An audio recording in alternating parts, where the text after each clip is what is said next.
নমস্কার, আমি তন্দ্রা। কেমন আছেন সবাই? আশা করি সবাই ভালো আছেন আর আমিও ভালো আছি। আমার আরও একটি নতুন ব্লগে আপনাদের সবাইকে স্বাগত জানাই। এখন বাজে 7:30। আসলে শীতকালের বেলা তো, ওই জন্য একটু দেরি করে ওঠা হয়, নইলে গরমকাল হলে এই যে 6:30টার মধ্যে উঠে পড়ি।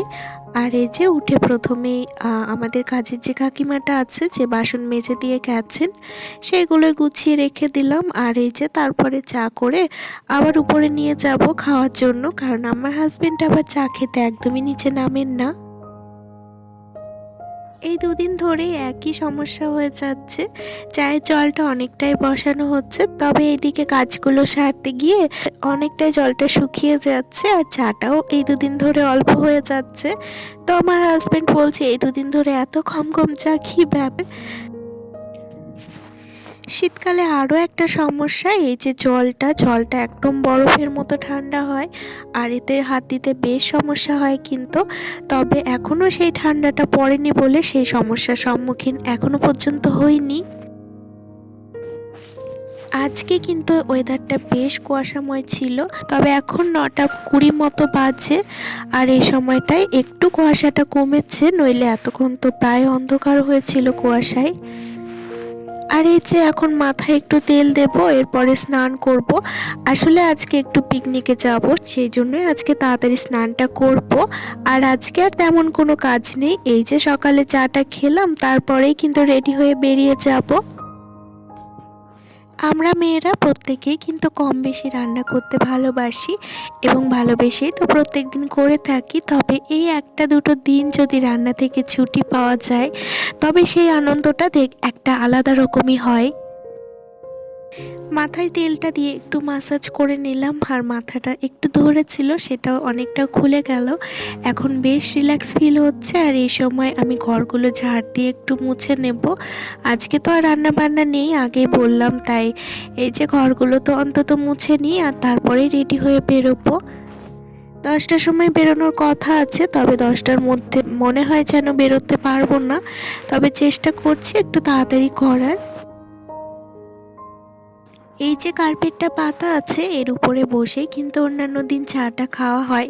শীতকালে এই জায়গাটা বসেই সকালবেলায় চাটা খেতে বেশ ভালো লাগে, কারণ গায়ে রোদটা একটু পড়ে। উঠেছিলাম তো অনেকটাই সকাল করে, সেই সময় থেকে যদি আমি কাজে লাগতাম তাহলে এতক্ষণ তো আমার কাজ কমপ্লিটই হয়ে যেত। তবে রান্নাবান্না নিয়ে এই ভাবছি যে শুধুই তো ঘরটা মুছবো, হয়ে যাবে তাড়াতাড়ি। আর এটা ভাবতে ভাবতে এখন বেশ বেলা হয়ে গেছে, এই সময়টা কিন্তু আমার বেশ তাড়াহুড়ো লেগে গেছে। প্রায় সময়টাই কিন্তু আমার সাথে এটাই হয়ে থাকে, এই ভাবি যে এই তো তাড়াতাড়ি হয়ে যাবে, এই সময়টার মধ্যেই কাজ করে ফেলতে পারবো। তবে একটু আলসেমি করতে গেলেই কাজে এতটা দেরি হয়ে যায়, তখন আর তাড়াহুড়ো করে কুল পাওয়া যায় না। সব সময় যেটা হয় সেটাও বলবো না, আমি কিন্তু আগে কাজ করে রেখে তারপরেই আরাম করার মানুষ। তবে কিছু কিছু সময় মনে হয় যে না, করে ফেলতে পারবো, তা আজকে দিনটা থাক, একটু রেস্ট করি, আর সেইটা ভাবতে যাই যেদিনই, সেই দিনই কিন্তু এই বিপত্তিটা হয়। আর সেইটা মাথায় রেখেই পরের দিন আবারও এই যে আগে কাজগুলো সেরে তারপরে রেস্ট নিই।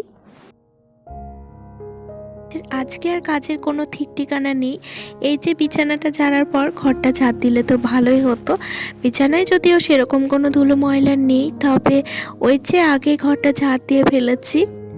আর এই যে এখন এই ঘরের বিছানাটা ঝেড়ে নিচ্ছি। এই ঘরে প্রত্যেক দিনই প্রায় ঝেড়ে রাখি, ওই ঘরে তো কেউই থাকা হয় না।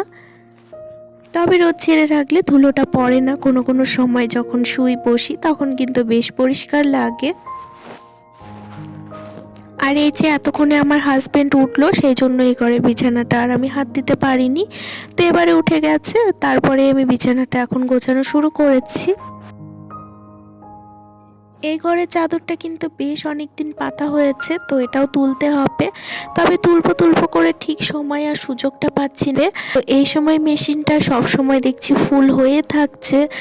কোনো দিন হয়তো সকালে উঠেই মেশিন চালাচ্ছে, তখন হয়তো আমার হাজবেন্ড শুয়ে আছে, তখন তো ওকে তুলে আর ওঠানো যাবে না, তো সেই জন্য এটা পাতায় রয়েছে। আর সব থেকে বড় আলসেমি আর কুড়েমিতে ধরেছে, তবে এটা 2-1 দিনের মধ্যেই তুলে ফেলবো। এর মাঝেও কিন্তু ঘরটা মুছে নিয়েছি, সেটা অনেকটাই তাড়াহুড়োর মধ্যে করেছি, তার জন্য আর আপনাদের সাথে শেয়ার করিনি। আর এই মুহূর্তে এই তো রেডি হয়ে গেছি, এখন বেরোবো পিকনিকের জন্য। আমার অনেকটাই দেরি হচ্ছিল বলে আমার হাজব্যান্ড আমাকে অনেক কিছুই বলছিল আর ওইরকমভাবে তাকাচ্ছিল। তো এই যে আমি একটু আপনাদের সঙ্গে দেখা করে গেলাম। পিকনিকটা আমাদের একদমই বাড়ির কাছাকাছি, আমার শ্বশুরমশাইয়ের এক বন্ধুর বাড়িতেই হচ্ছে। মিললে আমার শ্বশুরমশাইয়ের বন্ধুগুলো মিলে করছে এবং তার পরিবারের সবাই। এবং এখানে এসে প্রথমেই আমি টমেটো কেটে দিচ্ছি, অনেকক্ষণ গল্প করেছি, তার মাঝে টমেটোটা কেটে দিলাম। আর এই যে এখানে অ্যাকোরিয়ামগুলো আছে সেটা দেখতে কিন্তু বেশ ভালো লাগছিল এবং এটা একটা নেওয়ার ইচ্ছেও আমার মনে জেগেছে। আর এই যে আমার শ্বশুরমশাইয়ের একটা বন্ধু ওখানে রান্না করছে, রান্না তো হয়ে গেছে, এর মাঝে অনেকক্ষণ গল্পগুজব করেছি, তবে সেটা তো আপনাদের সাথে অতক্ষণ দেখানো যায় না, তার জন্য দেখাইনি। আর এই যে খেতে বসেছিলাম, মেনুতে হয়েছিল কাতলা মাছ, দেশি মুরগির মাংস আর চাটনি পাঁপড় মিষ্টি, এগুলো তো ছিলই, এই সমস্ত কিছুই হয়েছিল। বাড়ি চলে এসেছিলাম প্রায় 3টের দিকে, আর তারপরে তো একটু রেস্ট নিয়েছিলাম শুয়ে, আর তারপরেই তো সন্ধ্যাবেলায় উঠেছি, এখন সন্ধ্যাটাও দেখিয়ে নেব। আজকে অনেকগুলো খাবার ফিস্টে বেঁচে গেছিলো, তো যেহেতু আমরাই বাড়ির সব থেকে কাছে ছিলাম, তো সেই জন্য কিছু খাবার প্যাক করে পাঠিয়ে দিয়েছে বাড়িতে, সেই কারণে রাত্রিবেলায় রান্নাটা কিন্তু নেই। আসলে খাবার আনার সব থেকে বড় যে সুবিধাটা হলো সেটা হলো কিন্তু রাত্রিবেলায় আর আমাকে রান্না করতে হবে না, যেহেতু রাত্রিবেলাটা আমি করি, তো সেই কারণে আমাকে কিন্তু আজ সারাদিন রান্নাঘরে ঢুকতেই হবে না।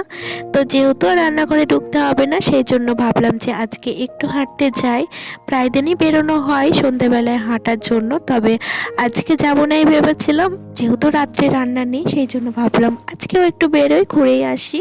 আর এই যে সন্ধ্যাবেলায় হাঁটতে যাওয়া একটা নেশার মতো হয়ে গেছে, প্রত্যেকদিন যেহেতু যাই তাই হাজার কাজের মধ্যেও একটু যাওয়ার চেষ্টা করি বাইরে, এতে মন মেজাজ শরীর সবগুলোই কিন্তু ভালো থাকে। আজকের ভিডিওটি অনেকটাই ছোট রেখেছি কারণ আজকে আর তেমন একটা এনার্জি নেই। তাহলে আজকের ভিডিওটি আপনাদের কেমন লাগলো একটি কমেন্ট করে জানাতে ভুলবেন না, ভালো লাগলে একটি লাইক করে দিতে পারেন, আর আমার পাশে থাকার জন্য আমার চ্যানেলটি সাবস্ক্রাইব করে দিতে পারেন। আজকের ভিডিওটি এখানেই শেষ করছি, দেখা হবে আবারও পরের ভিডিওতে।